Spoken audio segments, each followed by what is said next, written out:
kau akan lumpuh selama-lamanya. Ah. Tapi Baik lovers, dimanapun Anda berada pada kesempatan pagi hari ini di tanggal 7 Juni 2021. Nah, saya ditunjuk oleh Dinas Perpustakaan dan Kearifan Kabupaten Serang untuk menjadi juri lomba bercerita singkat anak-anak SD NI se-Kabupaten Serang. Seperti apa kegiatan lombanya dan siapa-siapa yang jadi juara? Jangan lupa like, komen, dan subscribe channel YouTube Drama TDHS. Go!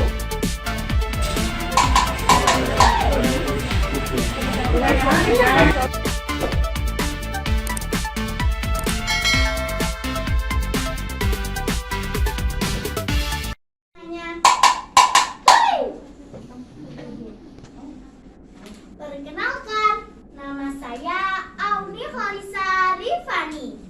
Kali ini saya akan membawakan sebuah legenda yang dikutip dari buku cerita rakyat Banten karya M. Rantisi yang berjudul Legenda Batu Kuwung. Nah teman-teman, begini kisahnya. Pada zaman dahulu kala, di daerah Banten, hiduplah seorang kepala desa yang kaya raya. Ia mempunyai banyak lahan pertanian. Tapi sayangnya teman-teman, ia seorang kepala desa yang kikir dan kejam. Ia mempekerjakan warganya dengan upah yang sangat rendah. Bila ada yang berani membangkang, ia tak segan-segan untuk menyiksanya. Ia pun selalu memungut pajak yang sangat tinggi, sehingga warga hidup kesusahan. Di tengah penderitaan warganya, ia justru hidup bermewah-mewahan dengan para pengawalnya. Seluruh warga sangat membenci sang kepala desa.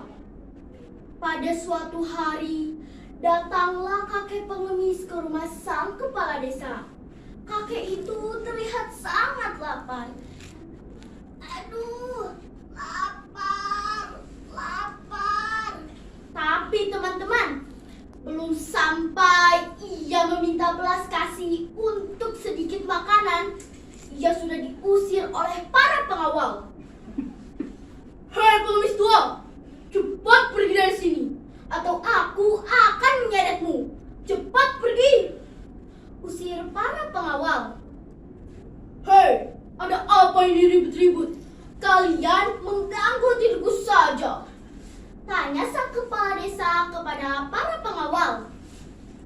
Ini Pak Kepala Desa, ada seorang pengemis datang. Cepat usir dia dari sini. Sepertinya teman-teman tidak ada pilihan lain selain pergi dari rumah sang kepala desa. Keesokan harinya kakek pengemis itu pun datang lagi. Sang kepala desa langsung memerintahkan para pengawalnya untuk kembali mengusirnya. Dan di hari ketiga, kakek pengemis itu pun datang lagi. Bedanya teman-teman, meski diusir dengan sangat kasar, kali ini kakek itu diam di tempat.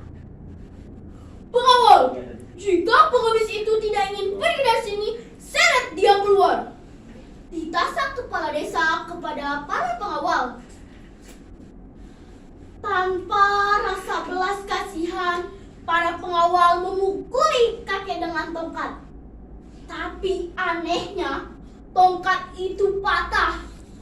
Lebih aneh lagi teman-teman, para pengawal jatuh terkapar di tanah sambil mengerang kesakitan. Padahal kakek itu tidak melawan. Wah teman-teman, ternyata kakek itu bukan orang sembarangan. Dia sakti mandraguna. Oh iya teman-teman, yang dilakukan sang kepala desa dan para pengawalnya adalah perbuatan tercela. Jangan ditiru ya.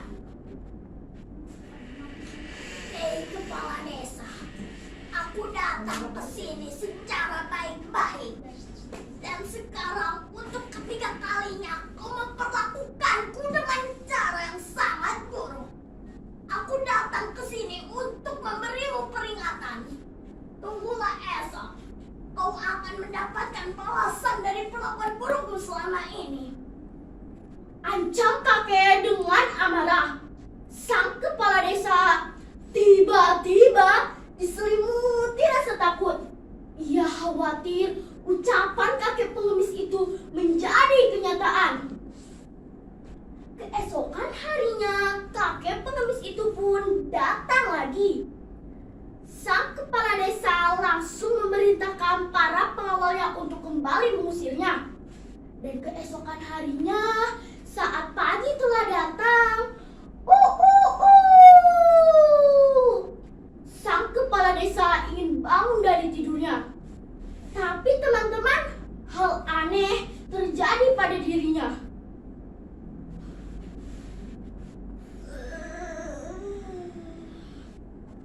Wah, sudah pagi rupanya. Loh, mengapa kakiku tidak bisa kugerakkan? Pengawal, tolong! Ternyata teman-teman, sang kepala desa tidak bisa menggerakkan kakinya. Ia sangat panik dengan kondisi yang dialaminya. Ia segera meminta para pengawalnya untuk mencarikan tabib. Dari sekian tabib yang datang, tidak ada satupun yang bisa menyembuhkannya. Akhirnya ia membuat sayembara. Pengumuman!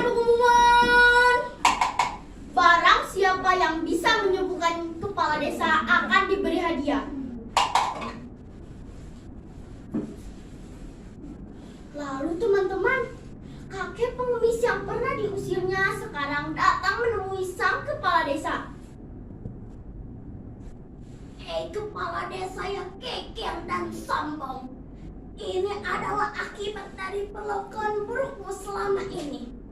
Jika kau ingin sembuh, ada 3 syarat yang harus kau lakukan. Katakanlah, sahut si kepala desa.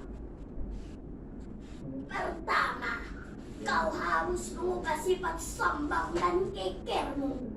Kedua, bertapalah di batu cekung di gunung sekarang selama 7 hari 7 malam.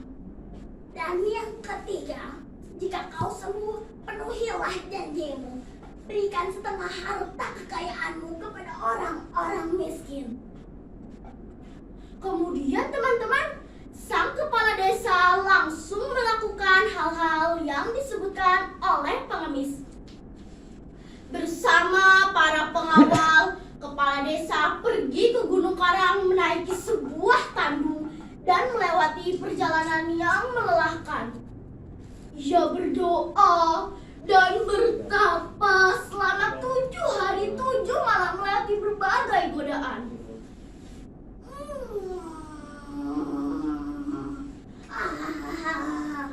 Untuk apa kau bertapa kepala desa? Bangunlah sekarang. Kau tidak akan berhasil. Kau akan lumpuh selama-lamanya. Tapi teman-teman, sang kepala desa tidak bergeming. Ia tetap melanjutkan pertapaannya. Dan tibalah di hari ke-7. Tiba-tiba, batu cikung itu menyemburkan mata air panas hingga membentuk sebuah kolam. Lalu, sang kepala desa langsung berendam di kolam air panas tersebut.